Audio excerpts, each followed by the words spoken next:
Hello दोस्तों, कैसे हैं आप लोग। आज हम लोग ट्रस्ट पढ़ने वाले हैं। चलिए, सबसे पहले जानते हैं ट्रस्ट क्या होता है। देखिए, अभी तक हम लोगों ने टाइप ऑफ जो पढ़ा था उसमें हम लोगों ने इंडिविजुअल पढ़ा, प्रोप्राइटरशिप पढ़ा, पार्टनरशिप पढ़ा। ठीक है। इसके बाद हम लोगों ने पढ़ा लिमिटेड लाइबिलिटी पार्टनरशिप पढ़ा। फिर हम लोग स्मॉल लिमिटेड लाइबिलिटी पार्टनरशिप पढ़ा, कंपनीज पढ़ा, सोसाइटीज, क्लब वगैरह पढ़ा। अभी हम लोग पढ़ने आए हैं ट्रस्ट।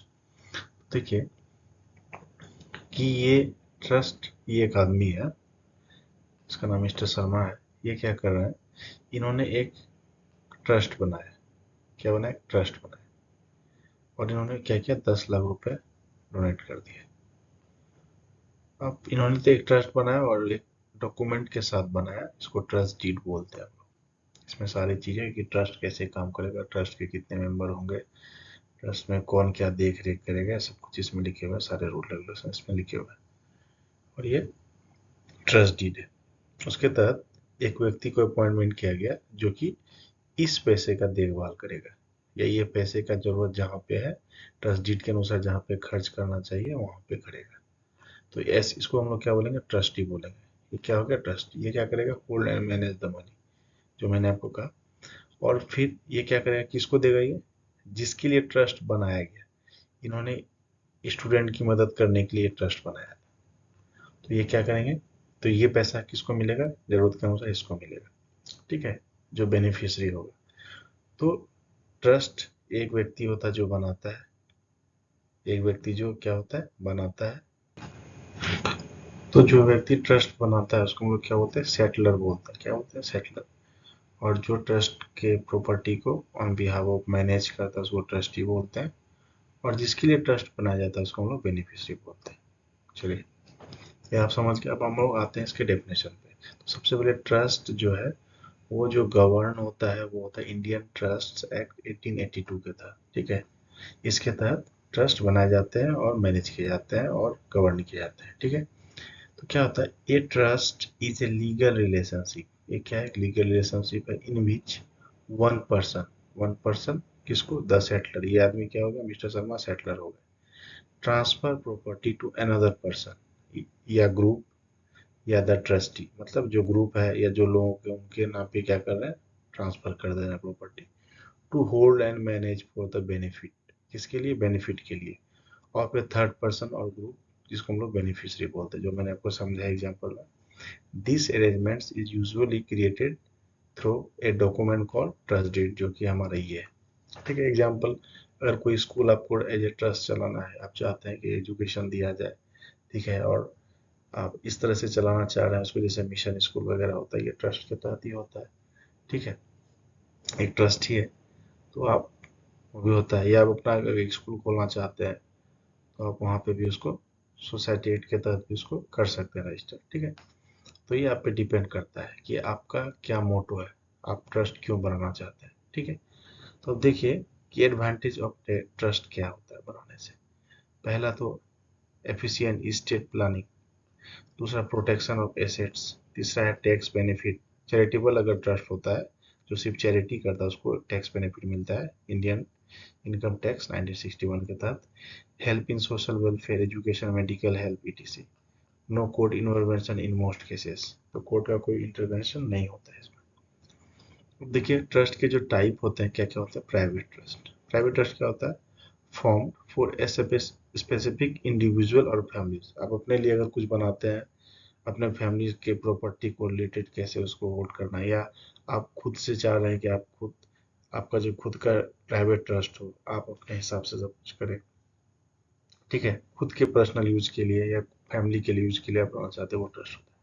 पब्लिक ट्रस्ट क्यों होता है, form for the benefit of the general public, आम लोगों के लिए के फायदे के लिए जो ट्रस्ट बनाया जाएगा वो पब्लिक ट्रस्ट होगा। चैरिटेबल क्या होगा, ये भी पब्लिक ट्रस्ट ही कहलाता है, बट ये क्या होता है, रिलीजियस, एजुकेशनल, मेडिकल और सोशल वेलफेयर पर्पसेस से होता है। इसको हम लोग कहते हैं चैरिटी बोलते हैं ना, चैरिटी कर रहे हैं हम लोग, है ना। क्या कोई सोशल प्रोग्राम कर रहे हैं, प्लांटेशन कर रहा है, या रिलीजियस कोई ट्रस्ट बनाना है, मंदिर का, मंदिर अगर बनता है, मंदिर का कमेटी होता है तो वहाँ पे भी ट्रस्ट होता है। एजुकेशनल मैंने आपको कहा, आप उस पर्पज से, मेडिकल, निःशुल्क अगर कैंप लगा के मेडिकल फैसिलिटी लोगों को प्रोवाइड करवा रहा है तो वो मेडिकल ट्रस्ट वो चैरिटेबल ट्रस्ट के तहत आया, सोशल वेलफेयर वगैरह हो गया, लोगों को में कुछ जागरूकता कार्यक्रम, कुछ भी एनी टाइप ऑफ कैंप, ये सब क्या मतलब चैरिटी आप करें, सोशल के करें, ये भी पब्लिक ट्रस्ट का ही टाइप में इसको चैरिटेबल ट्रस्ट बोलेंगे। ये रिवोकेबल ट्रस्ट, ये क्या कैन बी चेंज्ड और terminated by the settler at any time. ये क्या ट्रस्ट होता है, ये जो भी आदमी बनाता है वो कभी भी उसको क्लोज कर सकता है, बंद कर सकता है। और इरेगुलर ट्रस्ट क्या होता है, can not be alter once created. ये क्या होता है कि जब भी ये बन गया तो ये क्या होगा, ये चलता रहेगा, ये बंद नहीं हो सकता। तो इस तरह का भी एक ट्रस्ट होता है। ठीक है, चलिए आगे बढ़ते हैं हम लोग। ट्रस्ट के बाद हम लोग आते हैं लिमिटेड लायबिलिटी पार्टनरशिप। हम लोगों ने पार्टनरशिप पढ़ा था, मगर लिमिटेड लायबिलिटी पार्टनरशिप हमारा छूट गया था, तो उसको देखते हैं क्या होता है। कहता है कि limited liability partnership is a type of legal business structure that combines the flexibility of a partnership with the limited liability. अब पार्टनरशिप एक्ट में तो लायबिलिटी लिमिटेड नहीं होती थी, अनलिमिटेड ही होती थी। आपका जो पार्टनर है, जिस तरह का कंट्रीब्यूशन है, जो भी है, वो आपका लायबिलिटी भी उतना ही होगा। मगर लिमिटेड लायबिलिटी पार्टनरशिप क्या होगा, आपका लायबिलिटी लिमिटेड होगा। और फिर company it is govern in India by the limited, और गवर्न किस एक्ट के तहत होता है, पार्टनरशिप एक्ट 2008 के तहत होता है। ठीक है, अब देखिए इसमें क्या है। पहला तो less compliance than companies. Companies भी आपको बढ़ाने की जरूरत नहीं है, कंपनी में जितना कॉम्प्लायंस देना पड़ता है उसके हिसाब से आपको इसमें कम देना पड़ेगा। Compare to private limited company, LLP है फ्यूअर कॉम्प्लायंस। दूसरा क्या, no requirement of minimum capital. Minimum capital का कोई रिक्वायरमेंट नहीं है। ठीक है, you can start with any amount of capital, आप स्टार्ट कर सकते हैं एलएलपी को। ठीक है, परपेचुअल सक्सेशन। परपेचुअल सक्सेशन का LLP continues even if partner is change. ठीक है, परपेचुअल सक्सेशन, अगर पार्टनर चेंज होता है तो भी ये चलता रहेगा, है ना। लेकिन अगर पार्टनरशिप में क्या होता है, अगर कोई पार्टनर डेथ कर गया, 2-3 डेथ कर गया, तो कुछ समय के लिए तो वो ये स्टॉप हो सकता है ना। इसमें मिनिमम 2 पार्टनर चाहिए, किसमें, पार्टनरशिप में। लेकिन required to form an LLP, no upper limit. Upper limit इसमें कुछ भी नहीं है, लेकिन इसमें मिनिमम 2 चाहिए, लेकिन अपर लिमिट कुछ नहीं। इसमें लिमिटेड लायबिलिटी है आपका, partners personal assets are protected. Limited liability का मतलब ये होता है कि आपका पर्सनल एसेट्स कभी भी उस पर जोखिम नहीं रहेगा। ठीक है, लिमिटेड लायबिलिटी का मतलब ये होता है। अगर लिमिटेड लायबिलिटी नहीं है, मतलब कि आपको वो लायबिलिटी के अलावा आपके पास जो पर्सनल एसेट है वो भी लायबल हो सकता है डेब्ट को चुकाने के लिए। ठीक है, और कौन बना सकता है एलएलपी, टू मिनिमम 2 या मोर इंडिविजुअल्स या बड़ी कॉर्पोरेट्स। कोई भी अदर बड़ी कॉर्पोरेट्स भी इसमें आकर के मेंबर हो सकता है इसका एलएलपी का। ठीक है, और एक चीज याद रखिएगा, जितना भी मेंबर हो, मगर उसमें एक मेंबर इसमें रेसिडेंट इंडियन चाहिए। एक भी मेंबर क्या होना चाहिए, रेसिडेंट इंडियन होना चाहिए इसमें एलएलपी में। तो एलएलपी क्या होता है कि आपका पार्टनरशिप फर्म से बेटर है, उससे बेटर है, और एज ए कंपनी है, लेकिन कंपनी से भी बेटर है, थोड़ा तामझाम कम है। तो अगर आपको छोटा कोई फर्म बनाना हो तो आप एलएलपी में रजिस्टर कर सकते हैं। आगे बढ़ते हैं, एक और होता है हमारा small LLP, small limited liability partnership. इसमें क्या होता है, इसका जो अमेंडमेंट था ये 2021 में किया गया था। एलएलपी अमेंडमेंट एक्ट 2021 के तहत इसको डिफाइन किया गया है। ये स्मॉल एलएलपी होता है। इसमें क्या होता है, ये कैपिटल जो आपका कंट्रीब्यूशन है वो 25 लाख से नहीं होना चाहिए, नॉट एक्सीड, कैन भी इंक्रीज अप टू 5 करोड़ तक आप उसको लेके जा सकते हैं, कैपिटल को इंक्रीज कर सकते हैं। टर्नओवर जो होना चाहिए is the previous financial year does not exceed 40 lakh. Last financial year में 40 लाख नहीं होना चाहिए, और आप इसको इंक्रीज 50 करोड़ तक कर सकते हैं। It does not have any body corporate as a partner. कोई भी कॉर्पोरेट इसका पार्टनर नहीं हो सकता है, लेकिन एलएलपी का हो सकता है, मगर स्मॉल एलएलपी का पार्टनर नहीं हो सकता। It is not engage in high risk activities और नोटिफाइड बाय द गवर्नमेंट। तो गवर्नमेंट के द्वारा जो भी हाई रिस्क एक्टिविटी है उसमें ये नहीं आ सकता है। कौन, स्मॉल एलएलपी। ठीक है, अब बेनिफिट क्या है स्मॉल एलएलपी का, तो ये is affordable and simple to maintain, LLP से भी ज़्यादा अच्छा है। माइक्रो और स्मॉल बिजनेस के लिए अच्छा है। लीगल एंटिटी लायबिलिटी प्रोटेक्शन है। ठीक है, किसका, एलएलपी का, स्मॉल एलएलपी का। ठीक है, government support for ease for doing business, encourage formulation of small entities. अब एक एग्जांपल लेते हैं, राज और प्रिया स्टार्ट करते हैं ऑर्गेनिक फार्म, 2 लाख कैपिटल है और उसका एनुअल रेवेन्यू 15 लाख है और उसने स्मॉल एलपी पे अपना एंजॉय कर रहा है, लिमिटेड लायबिलिटी है, लो गवर्नमेंट फी है, सिंप्लीफाइड कॉम्प्लायंस है। डॉक्यूमेंट रिक्वायर्ड क्या होता है स्मॉल एलपी अकाउंट खोलने के लिए? तो सबसे पहले सर्टिफिकेट ऑफ इनकॉर्पोरेशन चाहिए जो कि मिनिस्ट्री ऑफ कॉर्पोरेट अफेयर्स के द्वारा मिलता है। एलपी एग्रीमेंट होगा आपका, ठीक है, जो भी इसमें मेंबर होंगे, पार्टनर होंगे। फॉर्म 3 एक्नॉलेजमेंट चाहिए, एमसी एग्रीमेंट सबमिशन। एलएलपी अगर पैन कार्ड है वो चाहिए, issued in the name of LLP. KYC document चाहिए, जो भी पार्टनर होंगे, मेंबर होंगे, उनका चाहिए, ठीक है। क्या चाहिए उनका? KYC document, PAN card, Aadhaar card, passport size photo, mobile number, director DI number अगर कुछ है तो। और एड्रेस प्रूफ में रजिस्टर का क्या चाहिए? एड्रेस प्रूफ चाहिए, रेंट एग्रीमेंट है, NOC from owner, electricity bill, gas bill है, प्रॉपर्टी टैक्स, सेल डीड अगर कुछ है ऐसा अन्य, ठीक है। ये सब चीज उनका रजिस्टर एड्रेस के लिए चाहिए। अब चलिए यहाँ पे हम लोग देखते हैं कुछ चीजें हमारी, वो क्या है कि हम लोगों ने यहाँ पे जो अब तक पढ़ा उसके बाद डिवीजन कर लेते हैं। देखिए, proprietorship, partnership, LLP, small LLP, company, trust और क्लब, क्या डिफरेंसेस है इसमें, ये बार इसको रिवीजन करते हैं। अब लीगल स्टेटस में आता है, प्रोप्राइटरशिप का कोई अपना सेपरेट लीगल एंटिटी नहीं है, पार्टनरशिप का भी नहीं है मगर एलएलपी का है, और स्मॉल एलएलपी का है, कंपनी का है, ट्रस्ट का है और क्लब का है। मगर प्रोप्राइटर और पार्टनरशिप का सेपरेट लीगल आइडेंटिटी नहीं है। इसका मतलब लाइबिलिटी अनलिमिटेड है।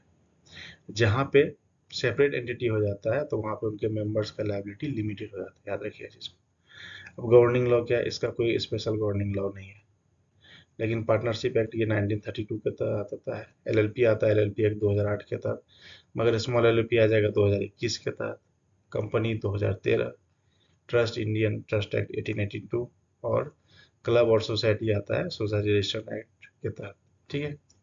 अब प्रोप्राइटरशिप में एक ही आदमी होना चाहिए, इससे ज़्यादा नहीं। पार्टनरशिप पे हम अगर आते हैं तो 2 से मैक्सिमम 20 होना चाहिए पार्टनर। एलएलपी में मिनिमम 2, मैक्सिमम का कोई सीन नहीं है, याद रखिएगा। लेकिन स्मॉल एलएलपी में भी सेम है, मिनिमम है मगर मैक्सिमम का कोई सीन नहीं है। लेकिन कंपनी में प्राइवेट लिमिटेड जो होगा उसमें मिनिमम 2 और मैक्सिमम 200 होगा, ठीक है, ठीक है। तो कंपनी जो होगा उसमें हमारा मिनिमम 2, लेकिन मैक्सिमम कितना हो सकता है? प्राइवेट कंपनी में 200 हो सकता है। लेकिन अगर पब्लिक कंपनी हुआ तो क्या होगा? मिनिमम 7 चाहिए और मैक्सिमम का कोई अपर लिमिट नहीं है। ट्रस्ट में भी क्या है? मिनिमम 2 लोग चाहिए ट्रस्ट बनाने के लिए। सोसाइटी में क्या है? मिनिमम 7 चाहिए, ठीक है। लायबिलिटी देखिए, इसका भी अनलिमिटेड है, मैंने पहले भी कहा, क्योंकि जब तक लीगल सेपरेट एंटिटी नहीं होगा तो लायबिलिटी अनलिमिटेड होगा। बाकी सभी की लायबिलिटी लिमिटेड है। ट्रस्ट में वेरीज करेगा, ठीक है, और क्लब एसोसिएशन में लिमिटेड है। फॉर्मेशन क्या हुआ? वेरी इजी है, ये भी इजी है, लेकिन इसको एमसीए के साथ रजिस्टर करना पड़ता है, इसको आरओसी के साथ रजिस्ट्रार के साथ करना पड़ता है, इसको जो है जो ट्रस्ट मैनेजर होता है उसके साथ करना पड़ता है, इसको रजिस्ट्रार सोसाइटी के साथ करना पड़ता है। प्रोप्राइटरशिप और रजिस्ट्रेशन मैंडेटरी नहीं है, पार्टनरशिप ऑप्शनल है। आप पार्टनरशिप डीड बनाइए तो ठीक है, नहीं तो वर्बली चलाइए, बाकी सबका मैंडेटरी है, याद रखिएगा। पार्टनरशिप ऑप्शनल है। अब परपेचुअल सक्सेशन क्या होता है? इसमें ये दोनों में एकदम नहीं है, ये मरा, पार्टनर गया, कहानी खत्म। लेकिन ये लोग में चलता रहेगा, पार्टनर बदलता रहेगा, कोई इशू नहीं है जब तक कि लॉ से डिसॉल्व नहीं किया जाए। टैक्सेशन, टैक्सेशन इसमें तो इंडिविजुअल आदमी की तरह लगेगा। पार्टनरशिप फर्म का अपना स्लैब है, एलएलपी का भी 30% है, फर्म सरचार्ज इसका 30% है, इसका 25 to 30 है। ट्रस्ट इनकम टैक्स स्लैब है, जो भी सबका। अगर पार्टनरशिप और इंडिविजुअल में, दोनों इंडिविजुअल का इंडिविजुअल स्लैब है, पार्टनरशिप का पार्टनरशिप स्लैब है। ऑडिट रिक्वायरमेंट भी इसमें है, इसका जब 1 करोड़ से ज़्यादा होगा तो ऑडिट चाहिए, नहीं हुआ तो नहीं चाहिए, ठीक है। इस तरह है। आइडियल, ये सोलो बिजनेस है, अकेले चलाइए। ये फैमिली फर्म चलाइए, चार दो चार मिलके साथ प्रोफेशनल बना लीजिए, स्टार्टअप बना लीजिए, बड़ा कर लीजिए, चैरिटी करिए, स्पोर्ट्स सोशल सोसाइटी वाला काम करिए, ठीक है। तो ये सब चीज़ें आपको अगर जरूरत पड़े तो आप इसको स्क्रीनशॉट लेके रख सकते हैं और इसको देख सकते हैं। ओवरऑल हमने जो पढ़ाया है वो सब इसमें सारी चीज़ें हैं, अब इसको एक बार देख करके पॉइंट देखने के साथ आपको याद आ जाएगी काफ़ी चीज़ें। चलिए आगे बढ़ते हैं। अब देखिए फ़ायदा क्या है, किसको बनाने से क्या फ़ायदा, एक बार हम लोग इसको क्लियर कर लेते हैं। तो प्रोप्राइटरशिप स्मॉल शॉप, मैंने पहले कहा था, फ्रीलांसर ट्रेडर ये सब के लिए प्रोप्राइटर है, सोलो बिजनेस के लिए। फैमिली बिजनेस है, पार्टनरशिप करिए, ज्वाइंट है, पार्टनरशिप करिए। प्रोफेशनल आप बन गए हैं लेकिन आपको छोटा चाहिए, लाइबिलिटी कम चाहिए, प्रोफेशनल वाला करिए, आर्किटेक्ट, लीगल, स्टार्टअप वगैरह। उससे भी थोड़ा छोटा चाहिए तो स्मॉल एलएलपी ले लीजिए, बजट फ्रेंडली होगा आपका। अब बड़ी बड़ी चाहिए तो प्राइवेट लिमिटेड कंपनी बना लीजिए खुद के बिजनेस के लिए। पब्लिक आप बना नहीं सकते हैं क्योंकि आपका तो मोटो वो है नहीं कंपनी बनाने का। इसके बाद आपको सोसाइटी के लिए कुछ करना है तो क्लब, सोसाइटी वगैरह बनाइए, sports club, NGO, community service वगैरह, ट्रस्ट बनाना था, एनजीओ, स्कूल लीजिए, सोशल कॉज, ये सब बनाइए। ठीक है। चलिए, तो हम लोग ने जो चैप्टर पढ़ा, उम्मीद और आशा करते हैं आप लोगों को समझ में आया होगा और क्लियर हुआ होगा। अब देखिए, आप ये जो आप पढ़ रहे हैं ये आपके बैंकिंग नॉलेज के लिए भी अच्छा है और जेईई एग्जाम दोनों के लिए। तो आप सिर्फ एग्जाम पर्पज से अगर पढ़ते तो कुछ चीज़ें रह जाती है। तो मुझे लगता है कि मैं जैसे आपको टॉपिक्स सिलेक्ट करके जैसे आपको बता रहा हूँ, तो ये आपके बैंकिंग नॉलेज के लिए भी अच्छा रहेगा। आपको बैंक में काम करने में भी ये सब चीज़ें, बेसिक चीज़ें हैं, क्लियर रहेंगी। तो भविष्य में कभी कोई तरह की दिक्कतें नहीं आनी चाहिए। ठीक है। और आपको आपका जो सुझाव है वो हमेशा मेरे तरफ से आमंत्रित है। कोई भी तरह की अगर आपको लगती है कि कोई त्रुटि रह रही है या क्वालिटी और कुछ अच्छा होना चाहिए, मटेरियल और अच्छा होना चाहिए, तो आप मुझे ज़रूर कमेंट करिए। ठीक है। और आपका सजेशन हमेशा ऊपर रहेगा, मैं हमेशा उसको देखूंगा, क्योंकि जब तक सजेशन नहीं आएगा तो इसका मतलब है कि इम्प्रूवमेंट मैं नहीं कर पाऊंगा। चलिए, थैंक यू।